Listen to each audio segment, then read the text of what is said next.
Good morning. I want to share a few more thoughts about joy and desire and what it is we're doing here on this wild and woolly life we're living. I posted a video last week of the San Ramon Valley High School Choir singing Shenandoah. And that video has taken me amazing places before I ever posted it, for the last several months actually. But in the last couple of weeks, it's been really incredible where that has taken me. And I'd like to share what I have learned what I've come to from that. I talk a lot about getting in touch with your desire, that until you actually are fueled by what you want rather than what you should do or what somebody else thinks is right, you're going to be in resistance. You're going to fight it. It's going to be unsustainable. Even if you don't feel like you're in resistance to it, it's just not coming from your own heart. The only truly sustainable carrying forward energy is the energy that comes from your own heart and your own desire. And I speak of this in my work with, the conversation around purpose as well. I think that talking about what you're doing here as purpose puts way too much of a slant on it. You don't have a job here, you have a life here. And so if you think about what I've come to think about, here's what has worked for me is when I got past thinking about, oh, what's my purpose? What am I supposed to be doing? Blah, blah, blah. Here's that word, supposed to. And I think, the thing that works for me is to think in terms of what fascinates me. And this consciousness piece is clearly that. It fascinates me. Why we resist, what we actually love. What in the heck is up with that? There's a million questions, but the big fascination for me is, how do I get more willing?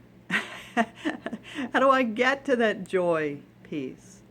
And so that's where it touches back to this that song Shenandoah, because for me what that did is it put me in touch with the feeling of yearning.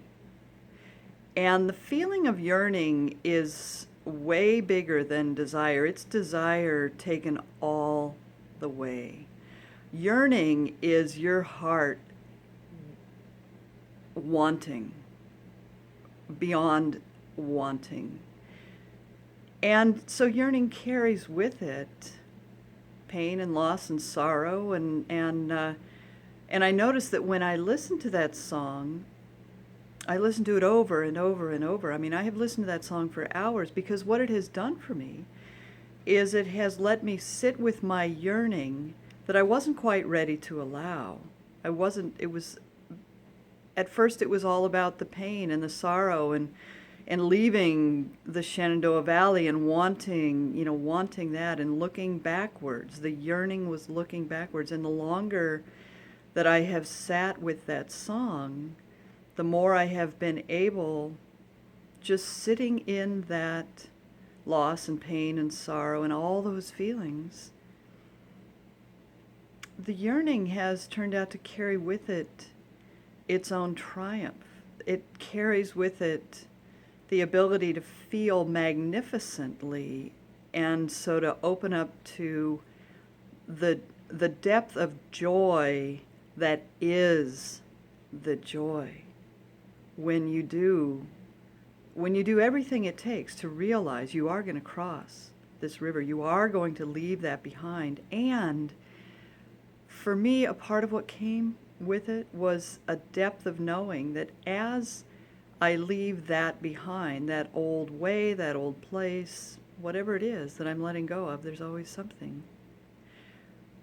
I'm actually bringing with me the part that matters, the love.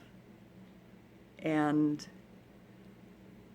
so I just want to share that thought, that as you allow yourself desire is the first small step. Honest, heartfelt desire. And as you begin to practice building, really it's building your muscle of allowing yourself to admit and feel your desire. And that grows organically over time. There's a lot to be said of this process. It's a figure eight process, being inside yourself, allowing the desire and then carrying it out into the world and living the desire. And as you do, your heart will feel safer and safer, and you will connect with what it is you're really yearning for. And for me, what that turned out to be was I was absolutely yearning to be able to live with an open heart, in spite of the fact that that, of course, opens me up to loss and pain and grief and sorrow. But it also frees me up to really, truly own and live the magnificence of my joy. And the joy is the entire package. So I hope that gives you something interesting and fun to think about today as you move about in your own desire and your own joy and your own loss and grief and all of it. It's all life. Thanks.